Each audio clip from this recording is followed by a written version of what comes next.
Hello, and welcome to another edition of Storied Arcs Podcast. I am your co-host, Mike.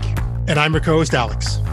And today we are continuing our book club style podcast read-through of Flintstones by Mark Russell.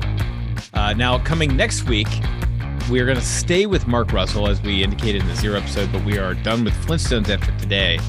Next week, we will be reading Not All Robots.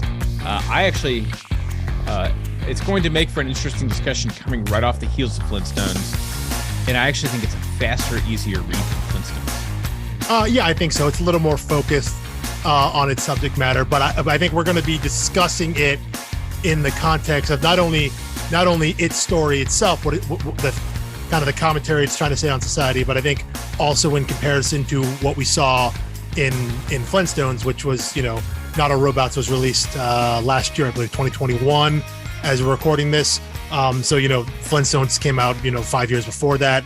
But I think we're going to look at them kind of in concert together. So not just the story of not just the themes of Not All Robots, but trying to look at these two stories kind of collectively and what they have to say and what I think Mark Russell's trying to say about society and our culture right now. So that'll be a fun little kind of not like a bonus, but kind of like a bonus issue, a bonus episode to expand on the Mark Russell universe, I guess, of books. Yeah, and the one he's writing right now, that as you're hearing this will be probably only on its second issue, the Travel to Mars, I think is what it's called. First issue drops November 2022. It's monthly, and I think it's only going to be a 5-6 issue deal. And with no prospect of being ongoing. So I think we'd be happy 12 months from now, once that comes out in trade, to say, hey, we'll hit Mark Russell up again, because I think he has plenty to say. He has a very particular and distinct voice. You read enough of him, and he's one of those guys where you can kind of guess his take on most things. Yeah, he's not shy about it. Doesn't make it not worth hearing. No. I agree on that. In the same way that, like, we know broad strokes what Tom King is going to say about a character when he gets them. Yeah. But I'm still going to read it every single time. Yeah. I know what Mark Russell's going to say about society, no matter which society he's talking about. But I'm here for the ride. And I think the phrase you use for Brubaker and Phillips, I kind of now feel with Mark Russell, season pass. Yeah. I mean, in fact, every writer we've covered so far, Brian K. Vaughan, season pass. Matt Kent, season pass. There's nothing he makes now that I don't pick up. In fact, I have gone backwards to read things that he released before. Obviously, Jeff Lemire, I'm season pass. And I am now going forward, Brubaker and Phillips, including the Reckless stuff I'm getting my hands on now, going through. And eventually, I'm going to do a criminal deep dive. And now Mark Russell. Yeah, you really can't go wrong with these guys. Mark Russell doesn't produce the volume that Brubaker Phillips does, so it's easier to keep up with him. And he doesn't have the backlog in terms of amount of material, because he hasn't been doing this as often. No, this is item 2, and then we're covering his most recent one. Which is only like a 5-year gap. So anyway, Just Another Day on Earth is where we pick up. Yeah. A misleading title for a book that opens with aliens trying to swindle our innocent Flintstones and people of Bedrock. Yeah. But we have the Great Gazoo finally introduced. A character. I mean, he was introduced in terms of we knew he was present back in the spring break episode.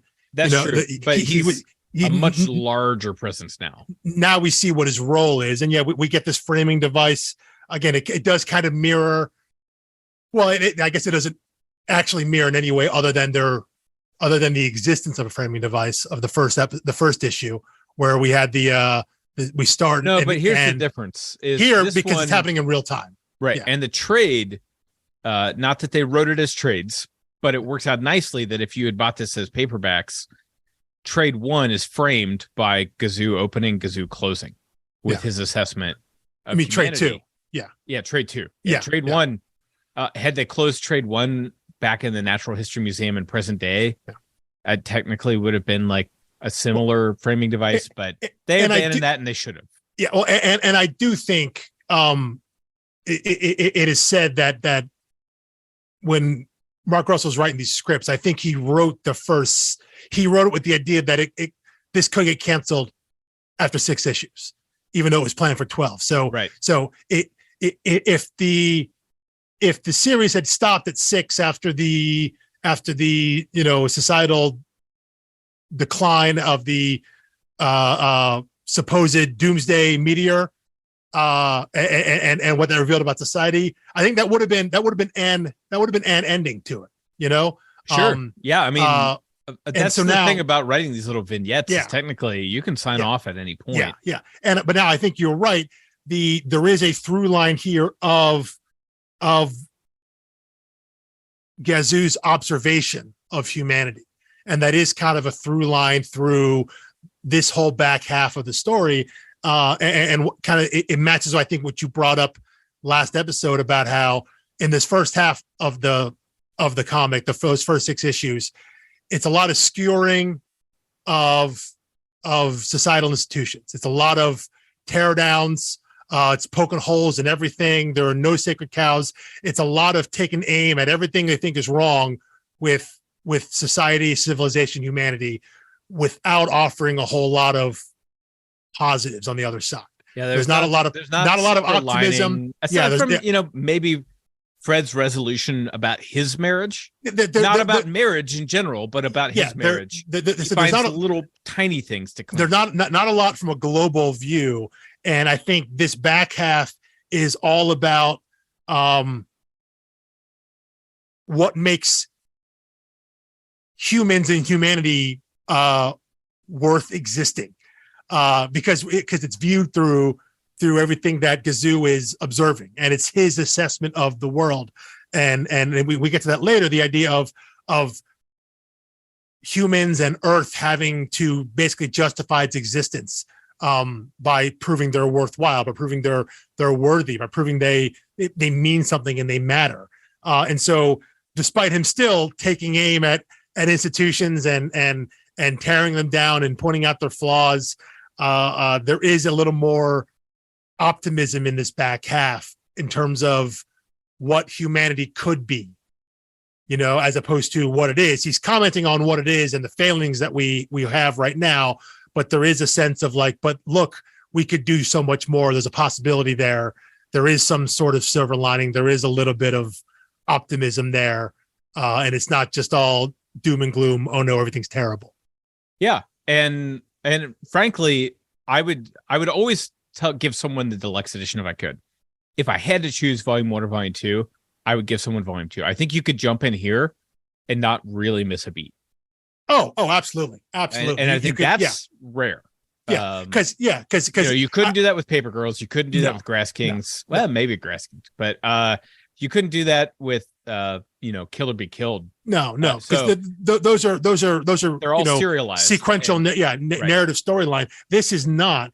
And yeah, if you jumped in right away and it starts with the Great Gazoo, observing Bedrock. If you're familiar with the Flintstones at all, you'd be like, "Hey, the Great Gazoo! All right, I know what that is," and you're just right into it.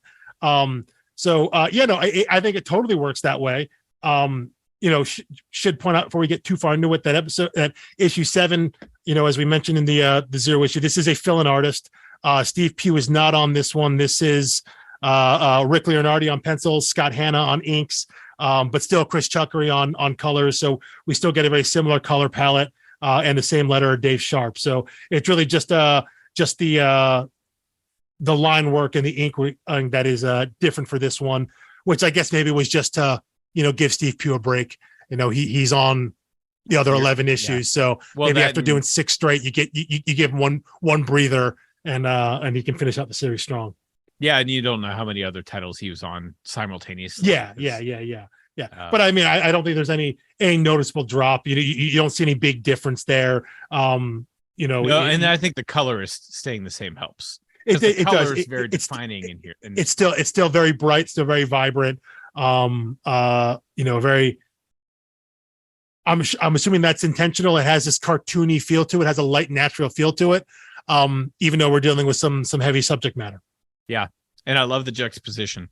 Yeah. So anyway, we see the Great Gazoo preserving their natural evolution while handing them over to their natural evolution at the same time. Yes. As he chases off an alien scamming them from like a white collar crime, but sees a violent mob coming towards him and says, "Oh no, that's your natural evolution." Kind of classic stuff. You check in with the Church Gerald. The big beat in this story, you've got a Betty and Wilma plot. You've got 4 plot lines running here, but it's really at the Corey. New guy, we don't know his name, I don't think. Sticks some dynamite in there, collapses. Slate has no interest in recovering this guy or unburying him. Just kind of writes it off and says, "You know what? It is what it is." He learns how to pretend to be sad about it. But you also get the monetization of religion and the sin industrial complex. Yeah. I think that's a very strong. I don't know if that's the B story, but it's definitely it's definitely the 1B, the 1A story to what's happening. I only call it the secondary story because the Great Gazoo's commentary seems to be ultimately on Fred. That's fair. That's fair in terms of what he's observing. Sure, yeah. His narration comes in surrounding what Fred does at the quarry, trying to save that other worker. That's true. And again, the critique here of the sin industrial complex and the monetization of religion should not offend any genuine believer of a religion. That. That should be a warning sign, right? If you see that, even if you're a Protestant, that should sound a lot like the Catholic Church prior to the Protestant Reformation selling indulgences, right? So like that critique could just as easily come from a religious person, since we assume Mark Russell is not religious. People get very thin-skinned about that. But if Martin Luther says that and nails it to a door, it's an act of piety. So it's kind of interesting to me that it matters to people where the critique comes from. The messenger matters, right?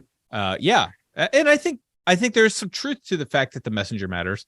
But we see Slate here trying to finance his morality through payment. And eventually he will search out a new religion that's much more accommodating of his lifestyle. Yeah. Before eventually, reinventing himself. And there's a redemptive arc for Slate, which I think is, I mean, it's not like a Christmas Carol. He's Scrooge-ish, but he doesn't become, the new Scrooge. He just becomes a better version of himself, but not the best version of himself, probably. He becomes a less bad version of himself. Really. Sure. Yeah. So anyway, you've got, the Great Gazoo talking about how, the flaws with humanity. They were never meant to be the top of the food chain. Their fears and anxieties served them well when they were prey. But now their appetites aren't so good. They self-destruct almost as if they don't know, almost as if they know that they don't belong at the top of the food chain. They use fear to fuel their greed and greed to justify their fear. And the last page here, this is all Gazoo's narration. The species will probably prove to be a one-off, an embarrassing asterisk in the history of an otherwise promising planet. I would put the betting odds against the human race at 25-1. But then again, maybe I'm missing something. And we see Fred saying, "I've got you," and new guy saying, "Please don't let go." And there's a lot of stuff I want to talk about here, because I think now that's the transition for Russell's commentary on society and the Flintstones, because it's kind of, I mean, there's so many things I have written down here. First of all, it brings to mind there's this difference between when you view an individual person and when you view people as a whole. And I think a lot of people will do one or the other. They'll have a good view of each person, but not trust people as a whole, or they have positive feelings about people as a whole, but horrible relationships with every person in their life. Yeah. But they like to think of themselves as loving and compassionate, so they have a positive view of the whole. Which brings to mind the quote from Men in Black. Yeah. Cult A person classic. can be smart, So but people are smart. stupid. People are smart. They can handle it. And Tommy Lee Jones says a person is smart. People are dumb, panicky, dangerous animals, and you know it. Yeah. 1,500 years ago, everybody knew the Earth was the center of the universe. So anyway, great pull there. And then in one of my favorite books of all time, and I can't remember if I brought this up on the podcast yet or not, The Brothers Karamazov by Dostoevsky. I don't think you've mentioned that yet. Maybe you have. Okay. There's an unpopular chapter. As far as I know, it's unpopular. It's called A Lady of Little Faith. And this woman comes to one of the brothers who's a priest, and she's confessing that she's like, look, I like to think of myself as a really loving and compassionate person, and I think of all the things that I could go do. I could go feed the hungry, and I could serve, medicine and all this other stuff. But all of that starts to shatter every time I have to interact with a person. And she's like, I'm worried that I'm actually not a good person. And I found that to be like so poignant, because someone will post like something about on Twitter or Facebook or whatever about some needy group of people across the world and say, look how compassionate I am. I shared this in a Slacktivist style thing. And one of their friends will comment on it, and they will rip their friend a new one over this. And it's like, oh, you're so loving and compassionate about people you will never meet. And the person available to you to be kind and compassionate towards, you just ripped a new one.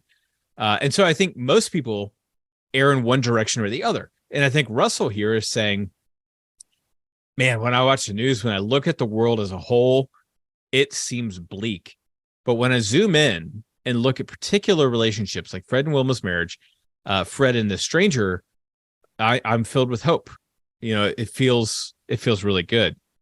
That to me is like the big beat of volume 2 here. And it really starts in volume 1. So I know. I think I totally agree with that, because I think what he's taking down he's looking at large institutions. He's trying to take down. He's not. I don't know if he's saying like capitalism as a whole is bad, or consumerism as a whole. Well, I think he is saying maybe all this is bad from a 30,000 foot viewpoint, but that doesn't mean that the people in it can't be good. It can't be used for good. It means there aren't good things in it. I think so. Yeah. I think he is really focusing on the individual, and that people can be good.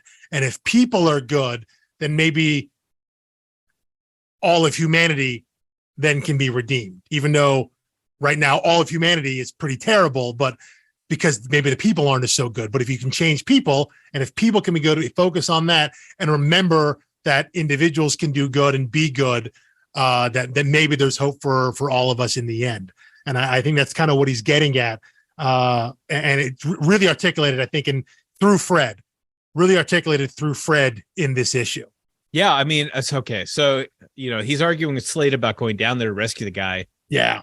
And, Slate says, well, why do you even care? And Fred says, because if civilization is going to last, it's going to amount to anything. If it's going to amount to anything more than just a place to watch TV and eat cheap snake meat, it will only do so because we've learned to do one thing. And Slate says, what's that? And Fred says, to care for people who mean nothing to us. Yeah. And this is a great juxtaposition with the Neanderthals. Yeah. It seems like civilization is just getting other people to do your killing for you. Yeah. Fred sees it as a way to say, we have to care for people who mean nothing to us, which philosophically speaking is a pull from, I think it's a pull from John Rawls. I don't know if you're familiar with the concept of the veil of ignorance, but he said, if you were to design a society, you have to assume a veil of ignorance, being put in front of you, and you want to design a society that no matter what class or situation you're born into, you have a good life. Because right now, everyone votes accordingly to how their current circumstances are. Yeah. If most people who are born wealthy or, amass great wealth will vote to protect that wealth. But if they were born into the society they're voting for, chances are it would not happen for them again, and they would have, a worse than average life. So, John Rawls, philosopher, said, everyone should try to imagine a veil of ignorance, which is, very modernistic in one sense because it assumes everyone's ability to be objective. When, postmodernism proves that no one really has objectivity. No. But I think it's a that's thought experiment. Yeah, that's the ideal version, right? The idea that is what we could strive for, and that's I think that's exactly what Fred's trying to articulate here. That it's like there are underlying Christian values there as well, right? The idea of caring for the least among us, the idea that we're all basically supposed to be Christian values. That the idea that and I think Gerald, would say the same thing. Yeah, Gerald probably would. Gerald, the Church of Gerald. Yes. The first Reformed Church of Gerald. I can't remember where we are right now in the story. I think we're in the first Reformed gave Church up of Gerald. The monetization. First Reformed Church of Gerald. But no, I think that's a big statement here to start off the second half of this story, to really have. I think there's a real thesis there in that. This is really kind of the first time I think in this story where you've had someone say something truly hopeful, like truly kind of inspiring. Is that the right word? I don't know if that's the right word. Or maybe I'm not a sentimental person, but when I flipped to that page and read that panel, I got like a little bit of goosebumps. Maybe when it's the first time I think that he's had a character say something like truly idealistic, like something we're actually going to strive. We're going to actually strive for, as opposed to, like we said, just punching holes in the world around us. This is actually someone saying, this is the thing we need to get to. This is where we need to reach. This is the people we need to be. Saying that this is where the bar is for us. And it's the first time he's put that out there as like, this is what we should be doing, as opposed to just, here's the things we shouldn't be doing. I'm going to make fun of all that and not offering any alternative or any different path. This is the first time someone has said some sort of goal. Sort of bar. And I think there's even a difference here, because the inspirational thing in volume 1 would be, Fred's resolution about his marriage. Mm-hmm. But it was kind of he was beat down by cynicism and he just chooses to be optimistic anyway. There's no reason for it. Yeah. I'm just going to take a blind leap of faith. Yeah. This is not a blind leap of faith. This is him casting a vision. Yeah. In the marriage issue, his big soliloquy about marriage being life insurance, things like that, it really comes from not a cynical place, but kind of a little downtrodden. You're right. He is kind of beaten down by the idea. It's more like he's resigned to, this is what it is, and I'm going to choose to do it because I think the alternative is worse. Here, this is a hopeful thing. This is a resolute thing. He's making a choice, an active choice to say, this is what I think we need to be doing. This is what I think is worth living for, And I think most importantly for his moral credibility, he's doing it himself too. Yes. He doesn't just say it and say, go do likewise, which, I could easily see that would be another fair criticism of the Church of Gerald. I could see the pastor or priest or whatever of Church of Gerald saying this, but I don't see him going down into the quarry and doing this himself, which makes Fred, an intrinsically noble character, which I don't really remember from the cartoon. Well, no, I assumed he was kind of the buffoon husband. Yes, but it was him and Barney were always kind of, your alpha and your beta there in terms of leader follower. They were all kind of buffoonish, but they were both generally good people trying to do the right thing, but maybe a little too earnest, a little bit of a screw up. And we kind of see that here. We see that a little more with Barney. Barney's kind of, in this depiction, a little bit slower, a little dim-witted, little more happy-go-lucky, no responsibility, just kind of do whatever. But they're genuinely good people. They're at their core, I think, meant to be good. And the page right after that that great conversation between Fred and Mr. Slade at the bottom, that final panel, when one of his other coworkers who's going to be working the crane, the Bronto crane, as he's lowering Fred down into the collapsed hole, he looks down, he says, do you even know what you're doing? And Fred responds, if I did, I probably wouldn't be doing it. Right. And I think that's kind of that. Doesn't that sound like something Captain America would say? Exactly. That's the thing that someone who is just like overtly righteous and noble would say. That I don't know what I'm doing, but I know what I'm doing is the right thing. Like I'm driven by that, not because I have any idea what I'm doing when I get down there, but I know that attempting to help this guy is the right thing to do. And that's what's more important than having any clue of what I'm going to do when I get down there. So I think he's meant to be shown in that righteous light. Yeah. Which just gave me a great idea. Dear Marvel, next time you need a Captain America writer, Mark Russell. I would genuinely would love to see someone, so skeptical of society write a character like that. Now Ta-Nehisi Coates, just wrapped up Captain America run not that long ago. And he certainly has criticisms of American society, but wrote a really beautiful Captain America, and kind of recast the character to be about like the vision, what things are supposed to be, rather than defending what things are. Yeah. And I think Captain America's always had that to some extent. It was just easier in the golden era. Well, and conflate the two. Cap's one of those characters that can move back and forth through that. But I think that would be interesting to have someone with the viewpoint of like Mark Russell to take on a full-on Captain America story. I think that would be interesting. That would be really cool. He's written some stuff for Marvel, but Captain America isn't really on that list. But that would be interesting. And because I think he could do some really there are interesting structural things I think he can do. I think we see that actually in this issue, because right after that panel I just described, that we get this big, the big hero moment from Fred, right? When he's confronts Mr. Slade about it. He blindly goes down into the hole. And then that next page, we go back to that narration from Gazoo that you talked about earlier about, talking about how humans were never meant to top the food chain. So right. we see that big action. We the readers see that big action, and then we get these 2 pages back to back of Gazoo's observations of humanity and his low to middling view of our worth as a species, and then it ends with that hymn about saying, I'll give him at 25-1 against, but maybe I'm missing something, and it ends with Fred down in the hole, having found that coworker who he doesn't know. He's the new guy, but he's found him alive and is going to get him out of there. So there's that sense of here's how maybe people can see the world on the from the macro view of how things aren't so great. But when you drill down, that's a bad pun. But when you get down in there and micro view, it's there. You can see it. Right. Which Gazoo is missing right now. Yeah.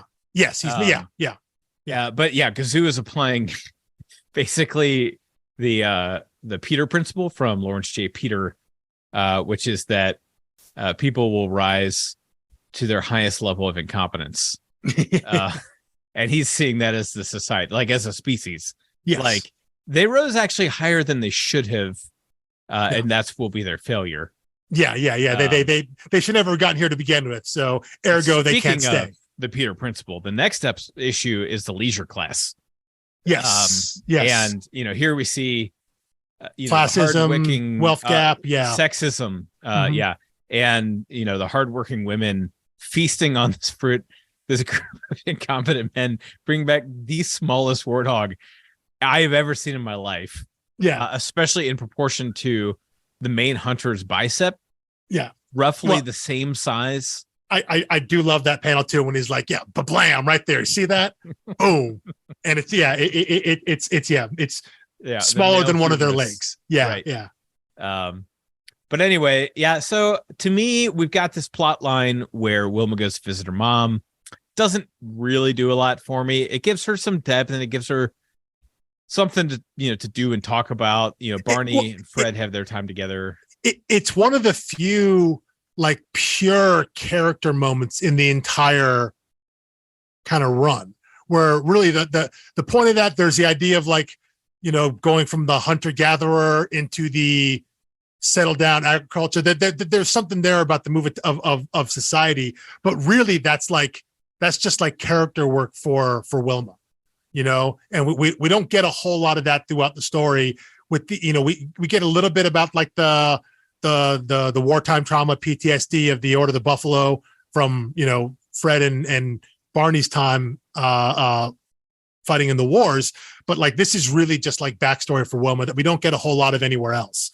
So it feels kind of out of place, but I think there's some notes in there about maybe the it's not bad. I just no. Like I'm ready to move on. I as I read it again, I wonder if there was meant to be some sort of parallel between the idea of moving from that hunter gatherer society into this sit down agricultural society, and like juxtaposing that with how the society, how Bedrock has now moved from what they were into what they are, like that kind of change in what our community is, what our society is. I don't know if that was supposed to be an idea there, because if it is, it feels kind of half baked, like it's not totally there, like it doesn't totally land because it feels kind of obscure. So I don't even know if that's what he's trying to do. Yeah, the issue as a whole didn't like come together for me. Yeah. It's a little open-ended. It's a little bit kind of like the election one.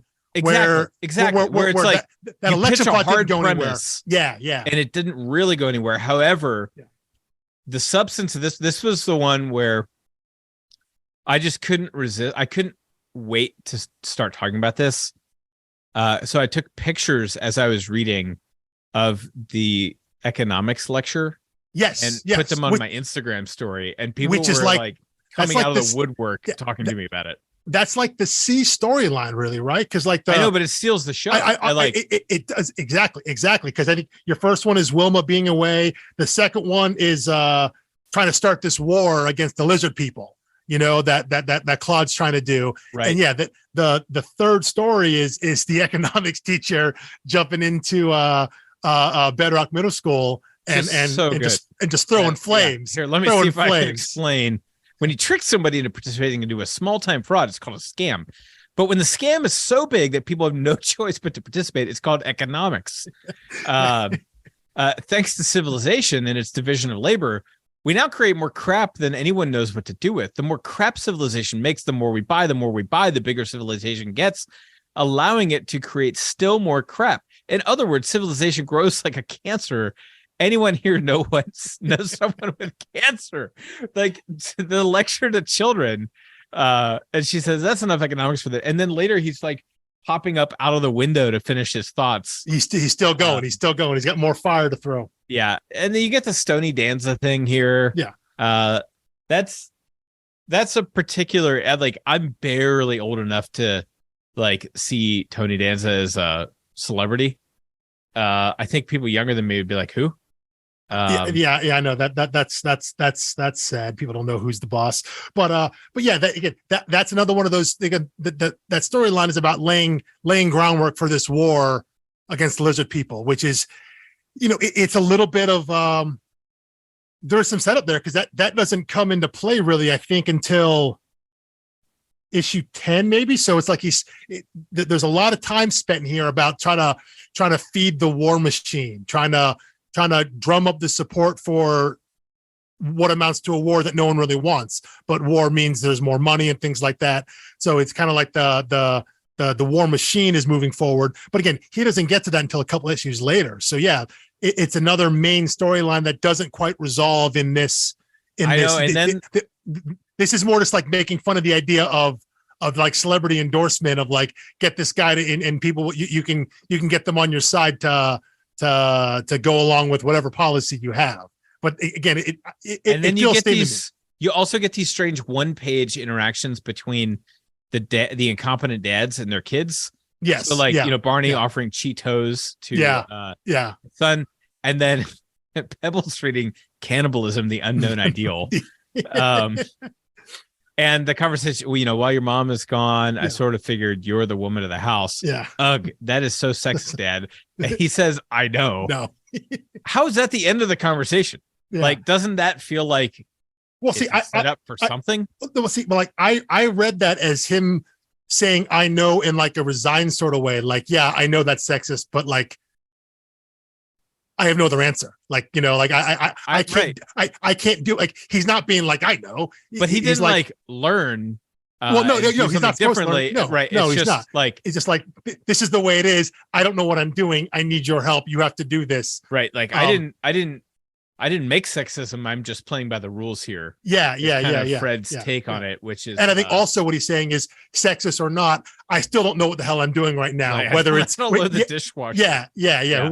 Whether it is a man's job or a woman's job, quote unquote, either way, he's like, regardless, I need help. So I think that it's more of a resigned way. But yeah, we just basically get to see, that the two of them are fairly helpless when it comes to taking care of their children on their own. Yeah, pretty rough. Anyway, economics professor, again, like CD story taking over again, leaning through the window. I have more things to say about economics. You think the more crap a society produces, the less work it needs from everyone. But rather than lightening everybody's load, it enables some people to not work at all. These lucky souls are known as the leisure class, which is the title of the issue. And it cuts back to Wilma's backstory. It cuts to Claude, and then it cuts back to him. Yeah. And I think the leisure class is supposed to be a commentary on all of these threads. I think so. Yeah. And I'm missing it, which makes me feel dense, especially when, on the whole, things are being very well executed here. Yeah, I think this one is a bit of a mystery. I think, that panel we cut back to, teenage Wilma and her mom, and they start planning their farm. That the narration box there, it says the hardest working and most creative people contribute the most to human survival, and that we see Wilma and her mother. They're the farming. We know that Wilma's mother put all this work into agriculture. We know that Wilma has a creative side to her, but the idea that these are the ones who work the hardest and do the most. And yet the next panel down, which is Claude trying to feed his war machine, saying, what? And yet, because we all woo women voters by closing the children's hospital. Yeah. But I think it's meant to be a commentary on, like, these are the people that are working their butts off to help society, and they're not getting anywhere. And the people in charge, the people who have some sort of power, are the ones that are just, they're not doing things for the with the greater good in mind. They're all doing things to maintain their level, their current status. So I think he's meant to trying to shine a light on using that economics professor to butt in that C storyline to tie together the two main storylines about the war mongering and kind of the work in the ground agriculture and all that stuff, and kind of what that feels like. Because in the end, when Wilma and her mother kind of finally have this heart to heart, Wilma's mother kind of concedes, like, yes, I love doing this. It was a good idea. But she then felt trapped by it, because now this is what she has to do all the time. Now she's working all the time. There are no breaks. She has to keep doing this. So I think he's trying to tie all that together, and I don't think it totally lands. I think the commentary lands of what this economics professor is trying to say. He's skewering some big fish out there, but in terms of the symbolism to the other storylines, and especially the way that it is presented in the panels, like I said, the fact that we jump back, the narration is put upon these different storylines, which is meant to evoke, right, your interest, that, okay, what we're reading here is meant to be applied to what we're seeing. So this narration panel from this economics professor is meant to somehow be applied to this panel of Wilma and other mother planning. This narration is supposed to be applied to Claude bringing out Stony Danza to rev up the warmongering. And I don't think it totally lands, but I think the message still does. If you just focus on the things that the professor is saying, on its whole, I think all that stuff works. Yeah, I mean, and I don't want to like harp on it. Like, I'm striving to understand it. I'm not trying to criticize it. Yeah. To me, this is it doesn't like, mesh as well. It doesn't one mesh of as well our- as the other stories. I Right. think, And the one other of our issues. favorite TV shows, The West Wing, there are a lot of times where I love the A plot, I love the B plot, I love the C plot, but they try to make them all seem like they were fitting together when they weren't. Yeah. You know, and I'm thinking of like sometimes Enemies, it works, sometimes like it doesn't. season 1, like episode 5 or whatever. You know, and Josh Lyman says at the end, we talk about enemies a lot more than we used to. Yeah. And it's supposed to comment. It's like, if you like twist your head and squint your eyes a little bit, you can see how that's the connective tissue. But he was really just trying to stick the landing like a network show should. Yeah. He's trying to tie everything. That it's like I like all the ingredients. The whole meal just didn't come together. Yeah. No, I think that's if there's a misstep, I think it's an issue like this where it doesn't mesh as well. The storylines don't mesh as well as we've seen in some of the previous issues and the ones that we're going to see afterwards. That you're juggling all these storylines and you're trying to. It's like you're trying to tell 3 different stories about the same, but they're actually all one story. You know, that's kind of the trick they're trying to pull off here. And I don't think it totally lands, but I think the overall message is still there in terms of what he's trying to say about wealth gap and classism and the dangers of this kind of, rampant capitalism and things like that. But yeah, some of the tying it all together, it doesn't come into it's not a nice, neat bow at the end. I think it's still kind of untied when you reach the end. So it's a rare misstep in terms of cohesion within a single issue. Yes. Yeah. And the cohesion exists in the larger series. And I think that's kind of like, I wonder if he kind of had an issue with having to name each issue. Like I think that's just kind of a comics thing, especially Big Two.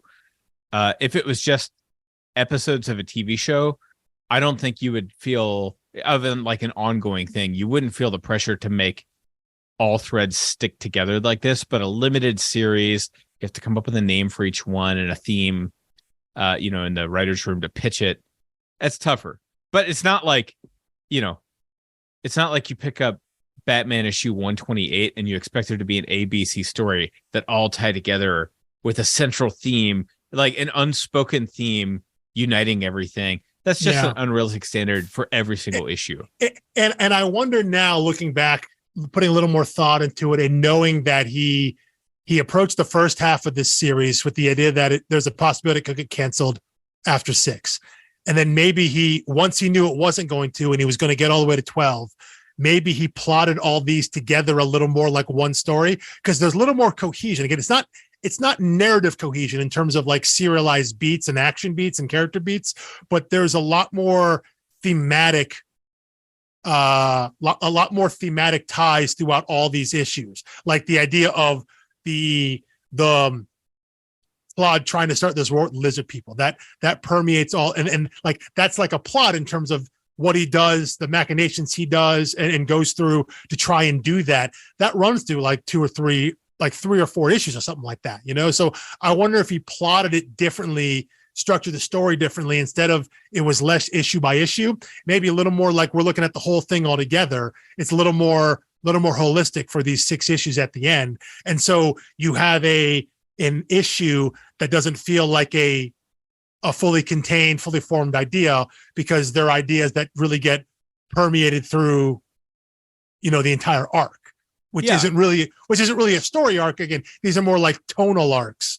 Than I think there is a story arc though about like what human society and civilization is, and is it doomed or not? I think that's what he has discovered he's doing. Yes. Well, and he is maybe going to conclude it. I think we're arguing semantics. I think that's a thematic arc. That's what ties all together. Yeah. What I'm saying is, when I say story, I'm really beginning, mean middle, end. I mean, when I say story, I mean like plot points. That thing happens in issue 6, issue 7, that's followed up on issue 8. And if you haven't read those 2, you're going to be lost. When you get to 9, there are no plot beats that are serialized. But yeah, there's definitely the overall theme of this back half is what you said. It's the idea of what makes humanity worth it, what makes our civilization worthwhile to exist, where's the good in what we have, with coming from the idea that all of it seems pretty terrible.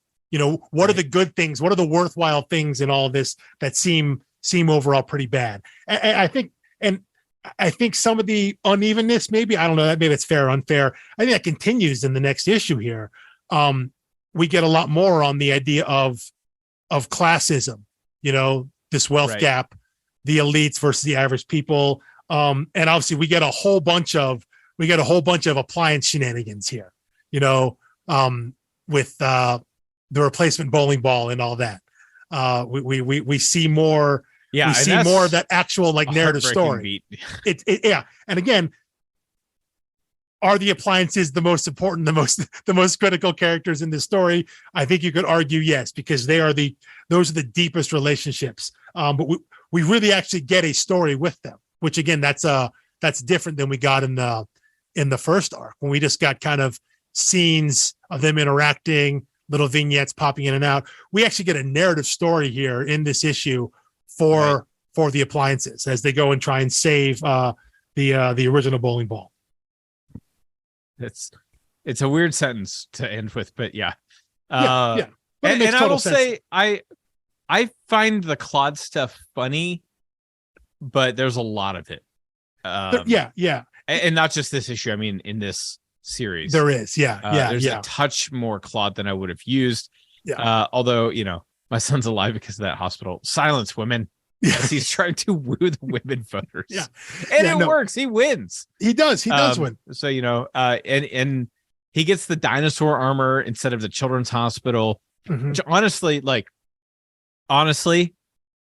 is still an improvement over some modern societies. Like, I always think of, in Batman Begins, when he gets his armor from Lucius Fox and he's like, how come it, doesn't go into production? He's like, I guess the U.S. Army didn't think a soldier's life was worth, $20,000 a piece or something. Whatever it was. Yeah. But it's like, well, if you got this bulletproof armor, I don't think you need as many soldiers.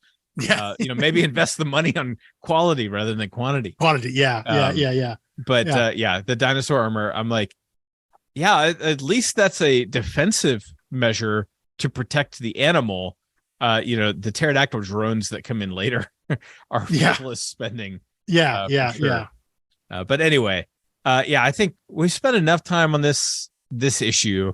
Yeah. Especially given what lies ahead. Yeah. Well, and I think these two issues really build up into issue 10, when this is really kind of the whole buildup of this war against lizard people, this war that Claude is trying to manufacture. It all kind of comes to a head here.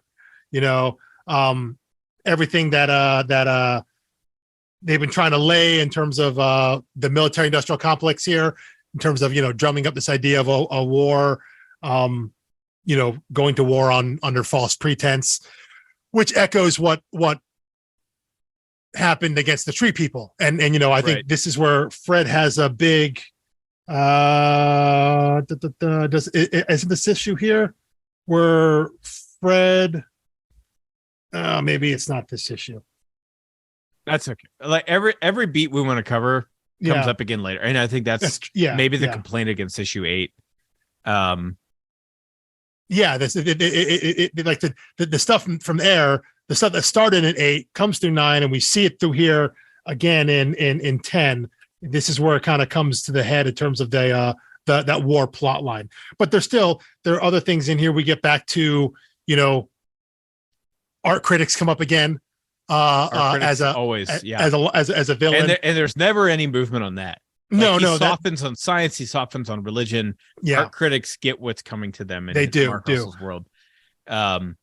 So then the next issue we have here is a basket of disposables, which was a quick turnaround for him. Obviously, riffing on the Hillary Clinton gaffe, the basket of deplorables, which in September 9th, 2016, for those who are young or don't remember, Hillary Clinton, during her campaign speech, said that half of the supporters of her opponent were a, quote, basket of deplorables. And the next day, she did sort of apologize by saying she regretted saying half. Yeah.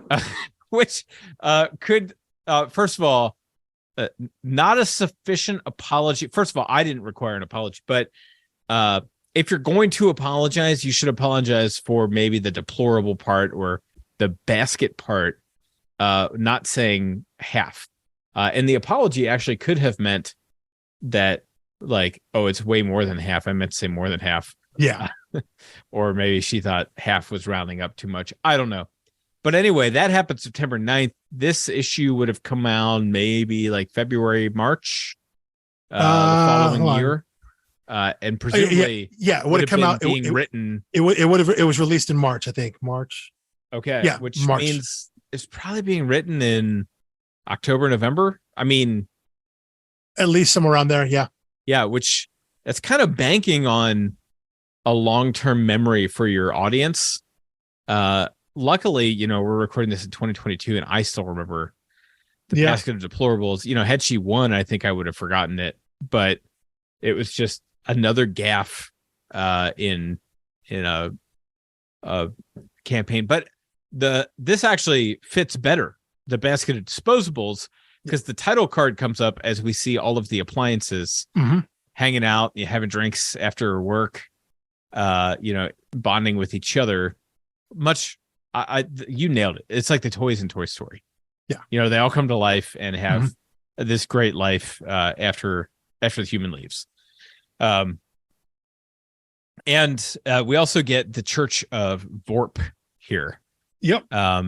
Anytime your organization requires dressing in black hoods and worshiping a viper in a suit, you should question your belief system. Which eventually he does. Yeah. But I think this Vorp plot line is beautiful, and it leads to a great quote from Slate in the end here. After everything comes full circle on him, he's becomes just a complete a-hole to everyone in his life. Then someone's an a-hole to him, and he loses his girl to Claude. Let's see if I can find. Okay. He says, once you pray to a God of strength, you surrender all right to beg for mercy. And Gerald, help us. We all need mercy, because in the end, it's only our inefficiencies, that softness and the softness inside us, that makes life worth living. Profound stuff from Slate. Yeah. And Slate really steals the show here. This is the same guy who at the end of issue 7 is berating Flintstone over very similar sentiment. And starts to worship a god who resembles himself, someone who magnifies or glorifies power, and as soon as that is turned against him and he sees someone with more power apply that same principle, he doesn't like it at all. He's only been on the receiving end of it once, because he sees he's enough to unsubscribe. Because he sees that as powerful as he is, there's always going to be someone more powerful than him he's going to lose out to. And if that's you can't beg for mercy if you're saying the ultimate value is to do whatever the hell you want. Yeah. So again, it's not about making him not partially sympathetic. He's not a good character or a good person, but he's a less bad person. We actually see he's not a good person, but he actually has become a good character. Yes. That's a great distinction there. The dimensions, the depth. He's much more complex now in his own way. Because he's meant to be this foil for the person we perceive to be the quote unquote good person at his core, which is Fred Flintstone. Right. But here you have, they have now come to a similar view of, or maybe not similar, maybe corresponding view of the world. And they're getting there, right? They're both figuring out what civilization should be like. And Fred, as we know from the sexist comment, is an imperfect character. Yeah. But as we know from him climbing down in the gravel pit, he's also an intrinsically noble character. Yeah. Who, when presented with the right thing, will do it. Yes. Yes. He has the capacity for goodness always. Yeah. But society does not always present good options. Sometimes it's the lesser of two evils. Yeah. Especially when you're dealing with a campaign issue. Do you want to talk about, I think we should just do one discussion of the appliances. Sure. Okay. Should we do that now, or should we save it till the end? I think we can do that now because I think it goes into the next issue where our poor dear vacuum cleaner in buyer's dies. remorse. Yeah. Yeah. He passes away.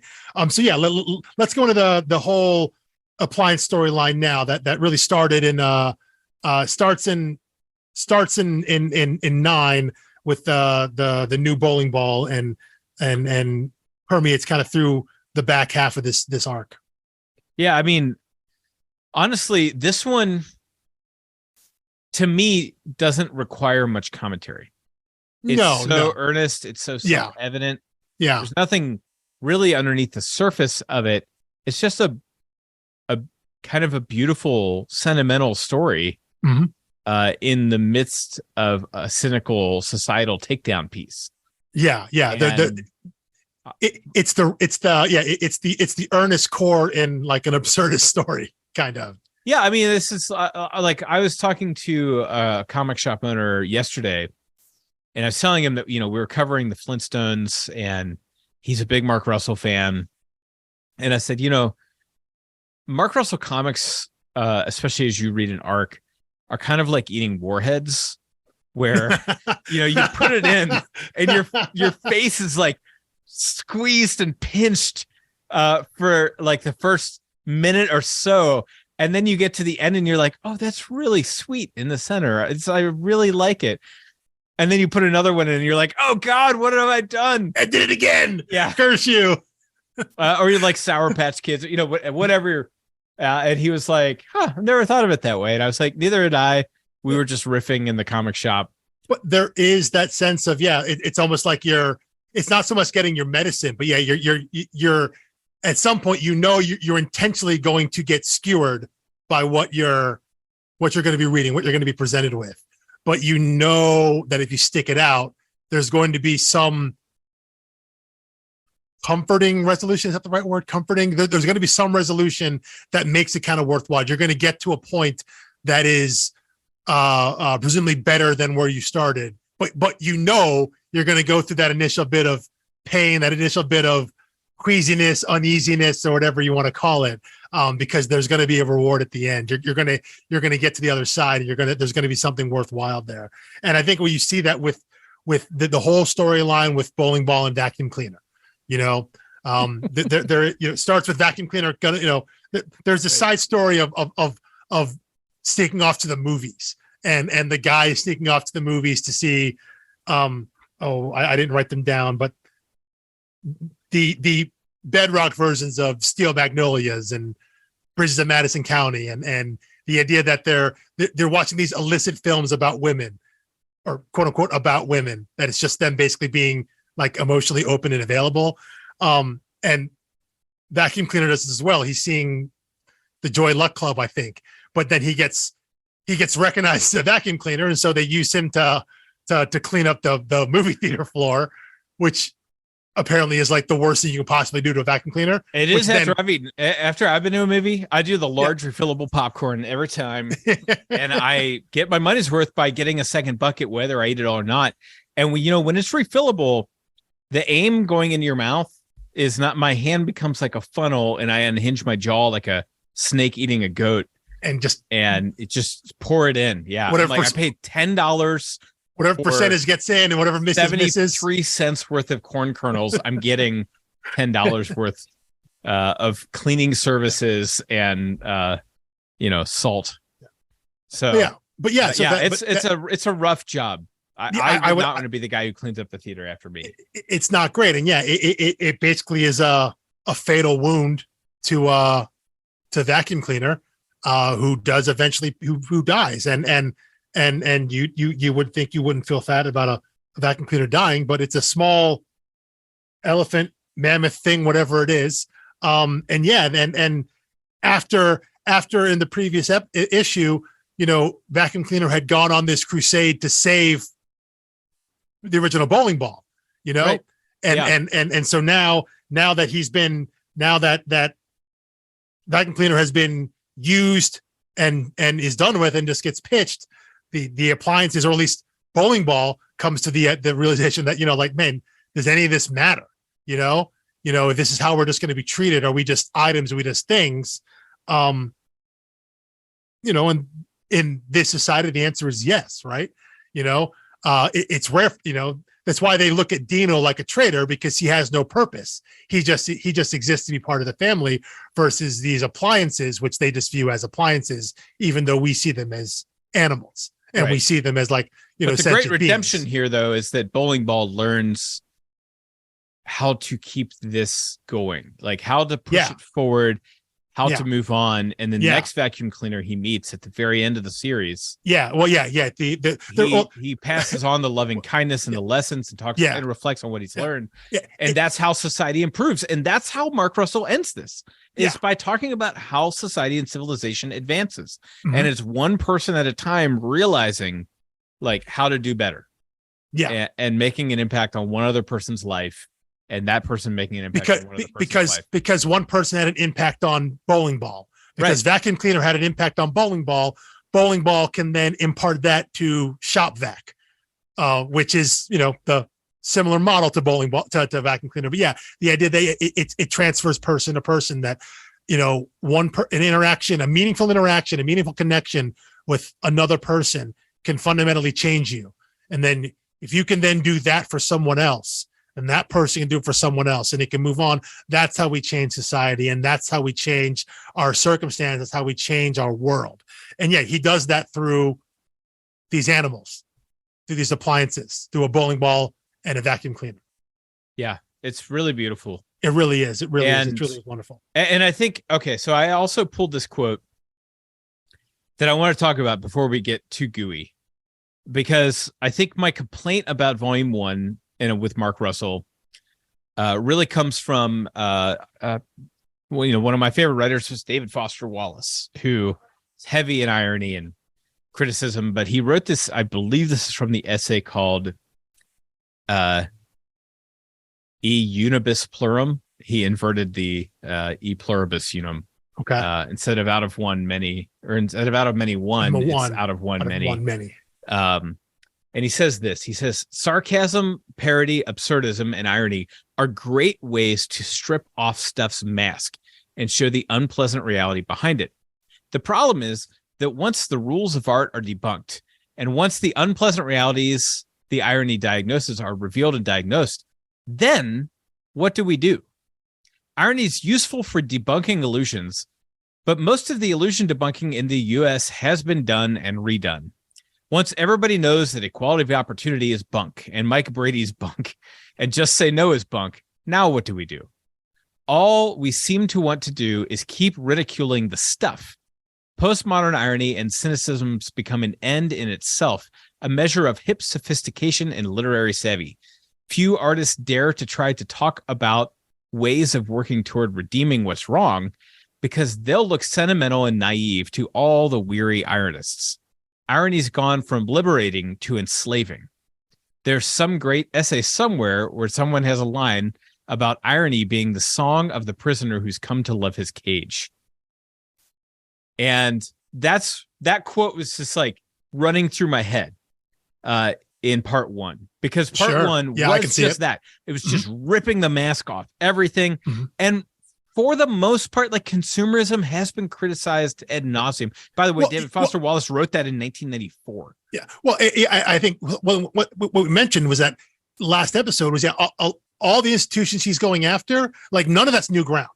A lot of that stuff were easy targets, this low-hanging fruit, stuff that most people, if you read it and you have some sensibility to it, like, okay, yeah, that makes sense. These are obvious things he's going after. But you're right. He never really offered any solution. Never any offered any other path. It was just a deconstruction, just a teardown. All he's doing is poking holes in what's around us, and never offers anything up, because it takes great courage for someone who sees these problems to offer something. Because that's ultimately what there's a danger in being wrong. There's a danger of being sentimental, like that quote says, and the idea of right. There's the danger of someone else who's just like you being cynical towards you, or, being ironic and saying like, oh, how naive of you to think there's a solution. Yeah. It is because it's very easy to be cynical and just look at things and just basically be a hater and take things down. That's and there's another. easy. I mean, there's another great quote about that, about how, and I think that's another David Foster Wallace one, where it offers people sophistication, and that's why it's so appealing, because anybody can do it. Yeah, like cynicism is formulaic and it's simple, and it's a universal acid that burns through everything, and when as a society we glorify cynicism, we offer sophistication to anyone who's willing to do it, and you don't risk anything of yourself by being cynical, aside from, like your soul and your happiness. General disposition. But like societally, positionally, you don't risk anything by being the cynic.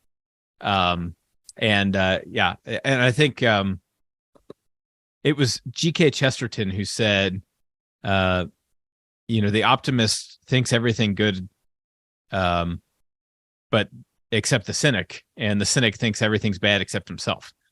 Yeah. And there's a lot of truth there. A great one. Yeah. But it's also, I would consider myself like a cautious optimist.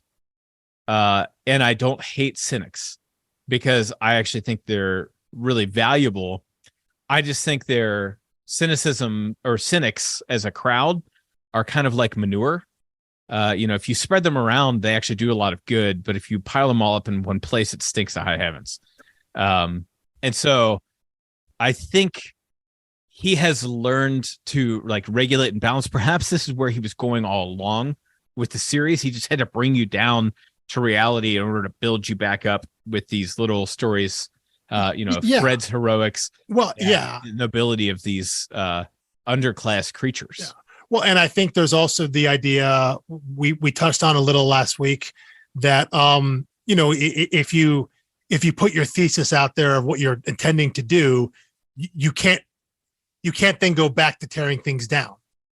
Right.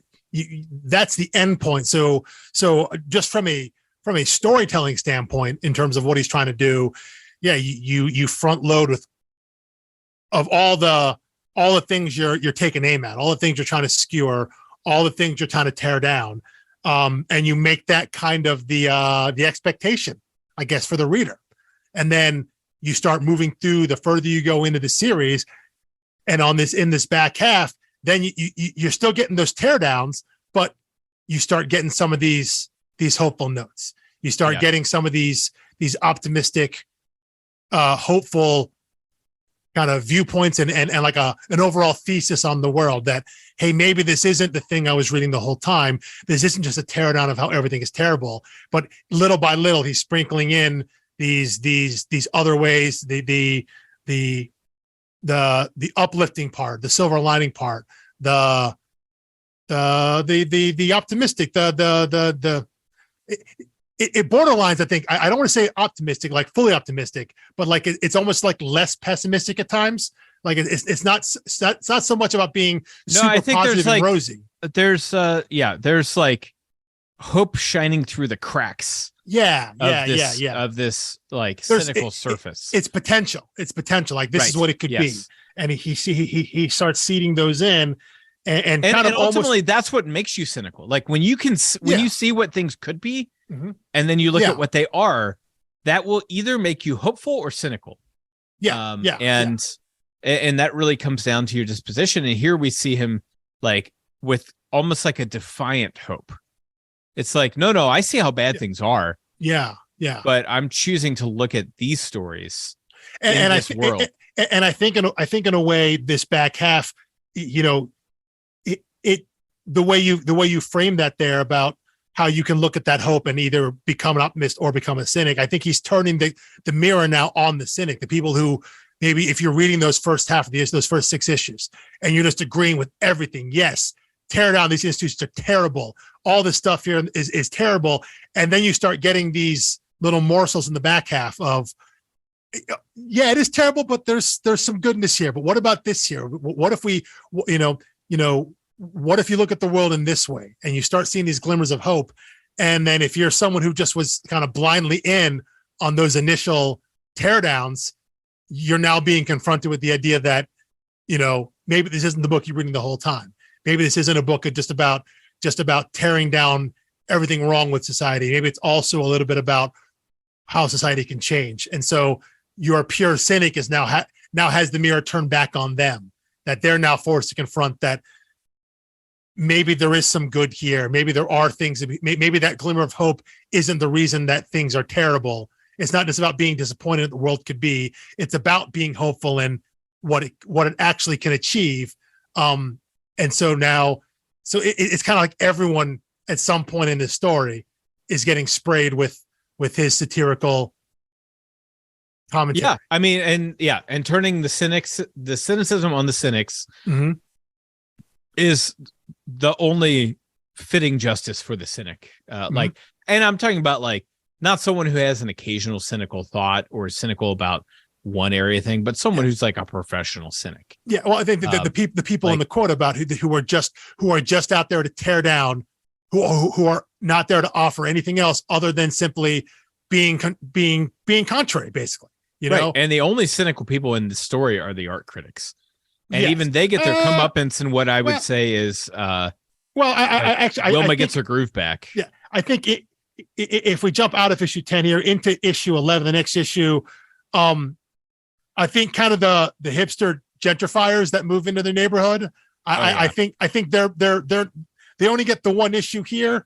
I think of them as more just stupid and naive rather than but they don't get any sort of redemption either. Like just like the art critics, they're just shown as being buffoonish. And they're not shown to have a whole lot of redeeming quality. So I think they're in the same bucket, I think, as the art critics are in terms of how they're presented. And I love the art critics. I love someone who has a particular use in mind for Wilma's art. Yeah. Ignoring what the art critics think of it and choosing. And I think I wonder if that's how but I wonder if that's how Mark felt about himself getting picked up for this book.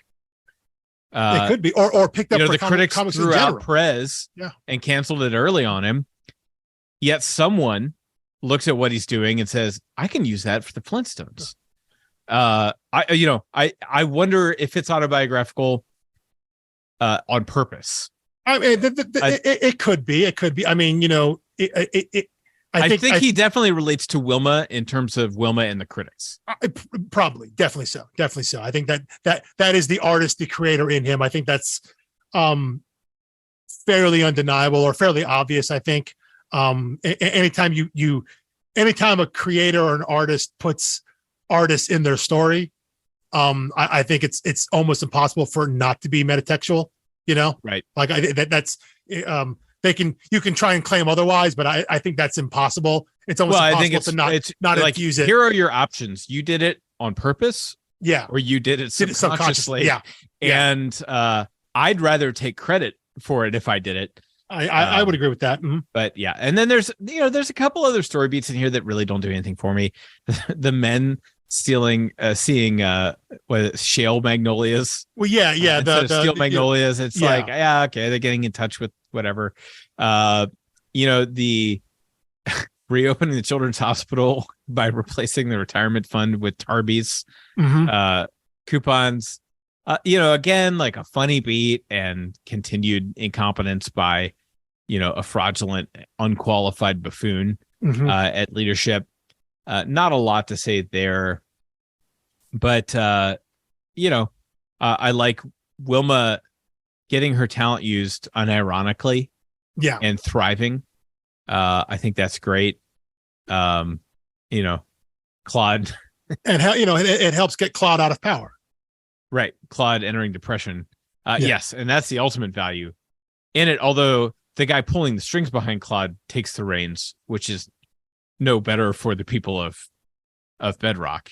Well, no, I think it might be so. I mean, he I think was the previous mayor or the comptroller or whatever, but he's someone who's at least fairly competent. I think the idea that he's maybe not a warmonger, he's not going to be closing hospitals to fund. No, he knows funds at least for dinosaur armor. He definitely wants power, but he's probably smart enough to keep it. Yeah. And then the rest of the series, Claude's just talking to the fruit bowl.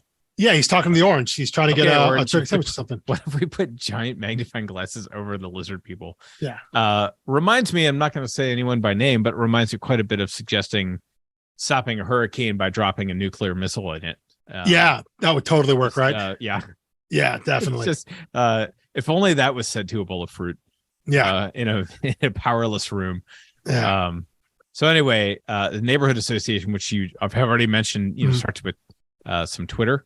There's tweeting Fred's Gorish statue from Barney. Yeah. That not even he likes. And yes, and the homeowner, not the hipsters in the neighborhood, but I think the actual homeowners association, are like the art critics. Yeah, they're both the idea that they're moving. Well, and this one works, right? This story of connecting the A and B, works beautifully. And I think it's because there's an A and a B, there's no C or D. This one stayed a little more focused, didn't get as cluttered. Yeah. Ultimately, didn't have as much to say as far as I'm concerned, but I still liked it. No, but this is definitely because the other plot it ties to is the what is it called, the neighborhood association. So Gazoo gets called back to his home planet to report on Earth and humanity, and he has to make his case for the neighborhood association, who's their job is to go around and destroy planets that aren't worthy, and so worthy by whatever criteria they decide. Yeah. And so Gazoo basically games the system because they decide they're gonna take a being from this planet and they're gonna scan this being, and if that being is worthy, then all of humanity, the planet, gets to live. And Gazoo kind of games the system by having them take Dino, right, and find that pretty brilliant tactic. It is, yeah. Dino is a truly loving a being that is just full of love and joy and happiness. And so they're like, wow, look at this. There's no evidence of violence or cruelty or anything like that. So Earth gets to live. Yay, congratulations. But yeah, so it in that neighborhood association, again, tying in with the formation of the HOA and these kind of hipster gentrifiers that have moved in, like the vegan restaurant across the street and all that, in terms of how they're trying to, improve their property value or whatnot, how to make things better than what they are. This one works. I think you're right, because there are just those two storylines. There's just that in this issue, kind of as we hurtle towards the end here. But again, it gives Gazoo a storyline a little more agency, because again, the way it wraps up, similar to the way it started in this arc in issue 7, it's all about his observation of the world, his view of what humanity is and humanity's worth. Right. And really the only direct sequel, the last issue starts with Gazoo saying, so why did I save them? Yeah. Why would anyone save the human race? Which is clearly referring to what he did in the previous issue. Yep.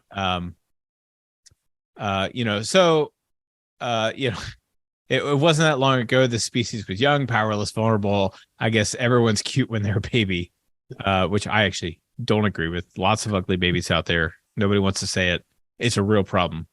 But they're not that cute anymore now that they're running the place. Talk about their institutions preoccupied with trivia, looking at you, church. Talks just a whole issue kind of narrated by him.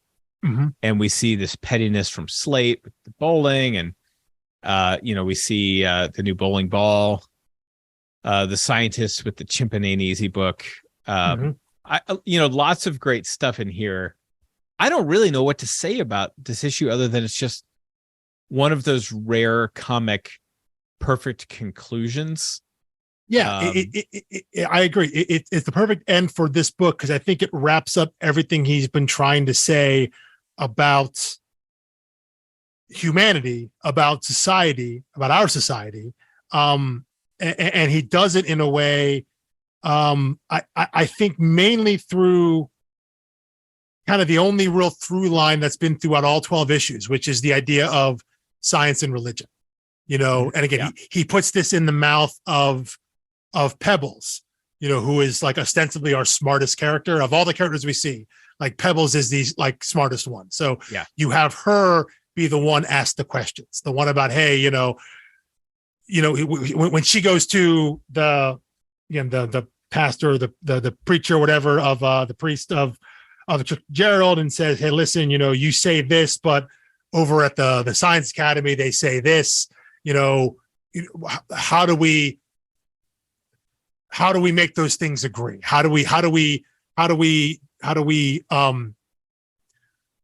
make those ideas conform with each other? How do we hold those ideas together in our head? And they give the head of the church, who at various times throughout the entire series has been shown pretty buffoonish, right? In terms of very much fumbling his way through, literally making it up as he goes along. Yeah, making everything up as he goes along. But then in the end here, he's given this end narration, and he's allowed, I think, to deliver the thesis of what the whole comic is about. He's the one that's allowed to deliver kind of the end all be all message of these 12 issues, which I think is an interesting choice. Yeah, I mean, to me, it reads like what's the priest in Firefly? Oh yeah, Shepherd Book. Shepherd, yeah.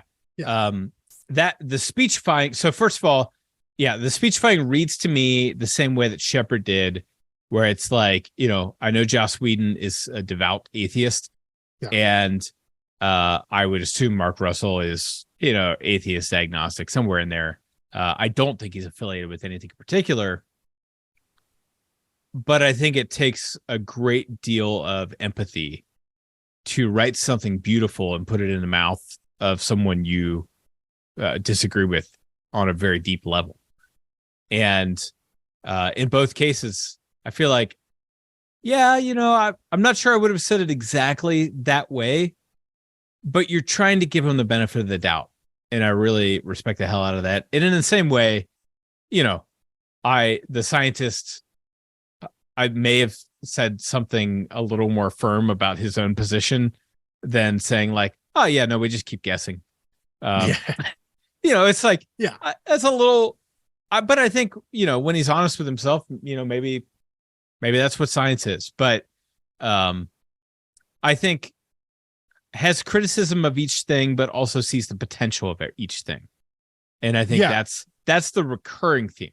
So he's saying, sure, maybe religion isn't useful to everyone. Maybe it's true, or maybe it isn't. But here's what I do with my life, and it's spending time with people on their deathbeds, and I provide comfort and meaning in those moments.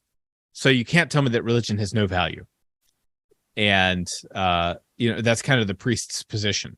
Yeah, I think and the scientist is inventing things, creating new things. Well, I think he's in that panel when he's clearly comforting someone at the end there. There's one box that says science is probably better at telling you what to believe. Religion is more about what you need to believe. And so it's almost like the idea of he's trying to say that these ideas don't have to be contradictory. I think a lot of times they are seemed as that, but I think what he's almost saying is, I think when you mentioned Firefly and Shepherd Book, the quote the line that I thought of was when he says to Nathan Fillion's character Malcolm Reynolds, saying, "Doesn't matter what you believe, just that you do." The idea that faith is more important. It's a semantical thing, but like faith is more important than religion. That the idea that you believe, and I think there's to me, there's some truth in each of those. Yeah. But they both sound like they're written by. My way of saying to reconcile it would be to say, I think many things have multi-layer explanations. If my wife came in the room and said, "Why is there water boiling in the kitchen?" and I said, well, it's because there's heat applied to it, and the molecules are moving really fast until it starts boiling. That's perfectly true. That's the scientific explanation. There's also the explanation that I wanted a cup of tea. Now, both of those are equally true, and depending on the circumstance, one of those is more meaningful than the other. And I think he is essentially saying that kind of thing, to some extent. Like I they think each so have their too. place, Yeah, but also need to stay in their lane. yeah. But Like, I also think what he's trying to say is that he is saying he's not advocating for any specific type of religion or denomination of religion, but he's Sure. also not advocating against religion in general. right? Yeah, he's not throwing it out wholesale. Yeah, but he's also but trying he's to against not say bad religion. And he's against bad science. yes, anything that where it's used in that way, where it's exploitative in that way. So yeah, he's not saying you have to believe in this because of reason A or reason B. You have to or is he saying you have to believe in this way? You have to do it this way. Right. You have to follow these rules. What he is saying, the dogma of it. Yeah. And this is very much kind of it borderlines on the I'm not religious, but I'm spiritual kind of thing. The idea that you accept that there's something greater here. You accept that you can believe in something without having to follow the structures of religion. The rubric of religion. A, B, C, D. You do that.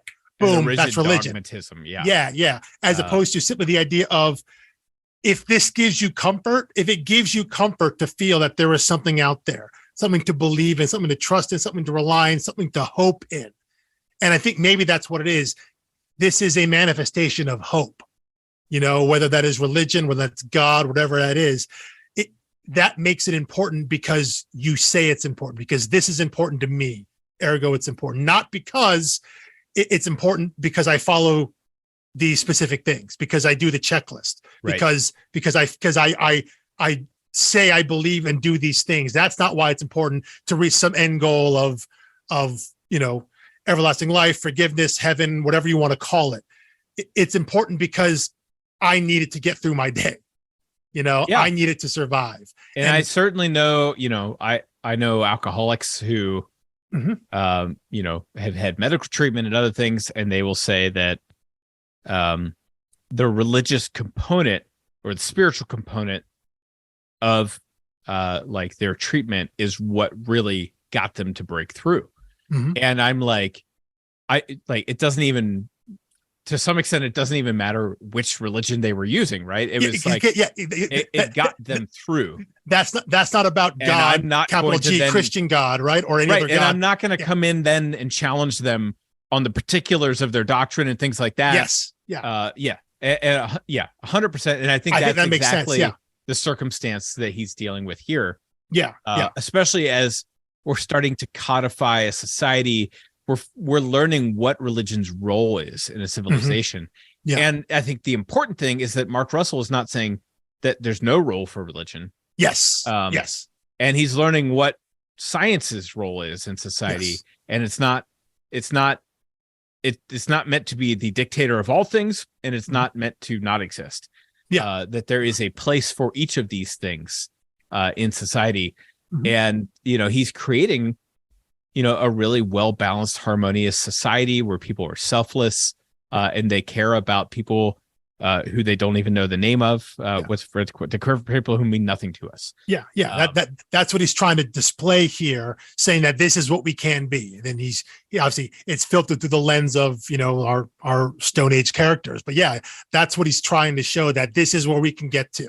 That if I can show that these people can get to them, and they have the same problems, the same issues that we deal with now, that if I can present them in this light, then this is what we, as our society now, whether it was 5 years ago or now or 5 years in the future, I think this is a book that will stay relevant as long as our world continues to not be, the world we think it can be, which is kind of pretty much the way it is. As long as the world's going to continue to be terrible, this book, I think, as long as we've been thinking about the world, we've been thinking the same things. So I think this is the book that'll stay relevant, because you can always come back to it, and you're going to find something that still resonates with the condition that the world is in now. There's some aspect of it that we still haven't fixed, that we're still working on, that we're still striving to be better. And I think what his ultimate message is that it's worth trying to keep fighting for it. It's worth keep working towards that better ideal.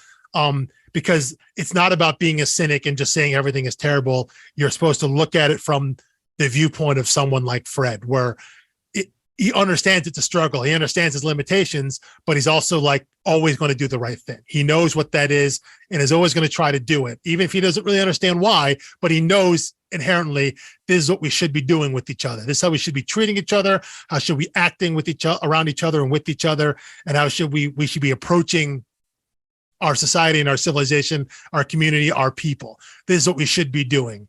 And in that way, he's Fred Flintstone's kind of like the paragon of what we need to be. What we're trying to be. That if this guy can see it, if this guy can do it, then maybe we all can work and strive to be that way. And I think Gazoo is meant to be the lens through which we view humanity. Yes. We see what the Gazoo sees. Final report. As for whether or not the species will survive to maturity, I will give them even odds. Big improvement over 25-1. Big step up. Big improvement. Like, as we've been recording this, I've had the inverse happen on my fantasy football score of the week. I went from even odds to now 25-1 against. And where they go from here is anybody's guess, and it's entirely up to them. Now, entirely up to them could be optimistic or pessimistic. But in light of the journey we've been on, I have to take an upward bent on that. Yes, I agree. 100%. 100%. The trajectory of this book is upward and onward. I read that as a challenge to humanity. Exactly. It is entirely up to you, meaning it is in your hands. You have the royal we have the capacity to do better. We have the capacity to do this. Because if we don't, we can already see around us what the end result is of kind of this inaction of not doing it. Because he's pointing out all the terrible things around us. But we have the capacity to do better and be better, and we should strive for that. And so, I read that last line in an optimistic viewpoint. I think that's what he's trying to say. Yeah, and I think that's exactly how it's intended. Mm-hmm. Mark Russell, if you disagree with us, come on the podcast and argue. That's all I have to say to Mark Russell. Or if you agree with us, you can also still come on the podcast and tell us how we got it right. And tell us how we got it right. Yeah. You can have my spot. Like, I'd love to hear more Mark Russell. Anyway, and then we're not going to talk about it in the deluxe edition. Is also the Booster Gold crossover. I guess if the fans are demanding it, we can come back and do a 15-minute one shot on that. We should say we should mention that was part of. They did a bunch of actual crossovers. DC Hanna-Barbera and Booster Gold. If you don't know, Booster Gold is a time traveling superhero in quotes from the future. He's kind of a nobody loser in the future, so he steals a time machine and jumps back to the past to try and be a superhero so he can be renowned for it.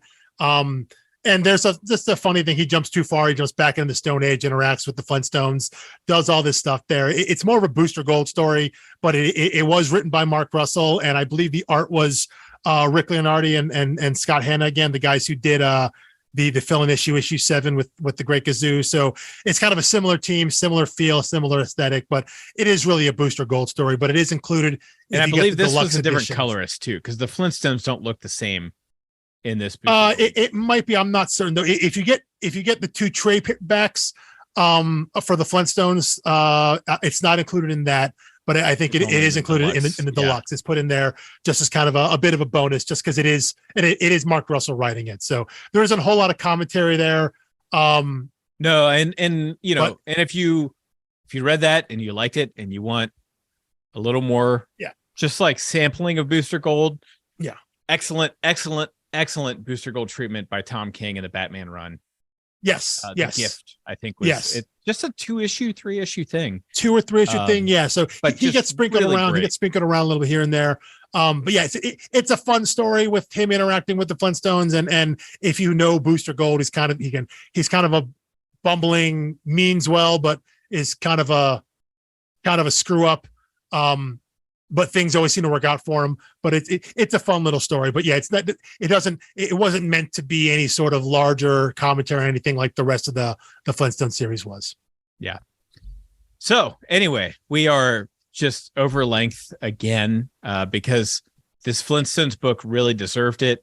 I think Not All Robots will be a shorter discussion. We've said a lot about Mark Russell in general, but it's still going to be a great one. So I highly recommend you go to the library, go to your local comic shop, get on Hoopla. There's some new app now for public schools where you can borrow comics and things like that.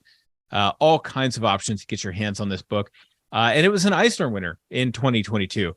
Yeah. So, that's like saying, here's the Grammy winner album of the year. Here's the, Oscar winner film of the year. It's the Oscar winner, the Emmys. Yeah. This is the Eisners are, they're the people who make comics, people in the comic industry awarding awards to themselves. So these are people in comics saying, this is the thing, this is stuff we thought was the best. So, I think it carries it carries enough weight for me, I think, knowing that. Okay. Let me put it this way. There's never been an Eisner winner that I picked up and thought was bad. There are times, just like Oscars and Grammys, where I think I would have picked a different one, but I get it. Yeah. There's the occasional green book of comics that sneaks through with an Oscar. But no, I think the Eisners in general have a better track record. Obviously, you're not going to enjoy everything that is nominated or wins, but you're not going to. I don't think you're going to see anything that's poor craft. Everything that they nominate and everything that wins, I think, is of the highest quality in terms of all the aspects of the comic. Doesn't mean you're going to like everything, because I have no accounting for taste, but you're not going to get any stinkers in there. So yeah, I think they got a pretty good track record. More than you can possibly handle from James Tynion the Fourth. Yes, yeah, Tynion's got a lot, especially recently. But yeah, if you can go out and find Not All Robots, and Not All Robots will be next week. And like I said, we'll discuss that story. But I think we will incorporate a lot of what we talked about, some of the themes that we covered in the Flintstones, and we'll try to look at those series together and kind of see how. Because I think there's a lot of connective tissue between what he wrote and presented in the Flintstones back in 2017, and then Not All Robots here, which was late 2021 into 2022. So 5-6 years apart in terms of writing these stories, but there's still a lot of similarities, a lot of similar viewpoints, because in a lot of ways the world's just gotten worse from that time period, as hard as that may be to believe. So there's a lot of connective tissue, and I think it's on the surface maybe not seems like the most compatible stories, but I think when you look at the themes, I think there's a lot there to discuss. So I'm looking forward to it. Yeah, it's going to be a great one. Anyway, we will see you same time. We drop every Thursday. Share this podcast with a friend. Give us a 5-star rating wherever you listen. Spotify, Apple, if anyone still uses the Apple Store. Wherever you go, 5-star rating really help us out. Share it with a friend. Follow us on Twitter. Tweet at us. Talk to us on our website, storiedarcs.com. And we will see you next week. Peace.